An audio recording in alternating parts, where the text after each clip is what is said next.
Assalomu alaykum, go'zallik timsoli bo'lgan o'zbegim. Assalomu alaykum, yoshlar telekanalida Rostini ayting tok-shousi boshlandi.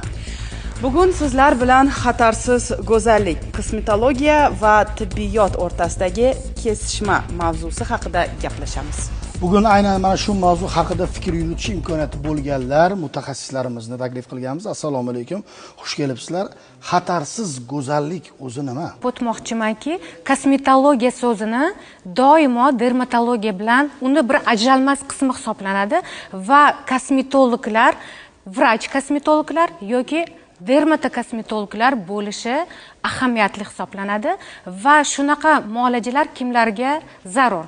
Masalan, har xil aviahalokatlar tufayli yuzlarida yoki tanalarida asoratlar bo'lgan.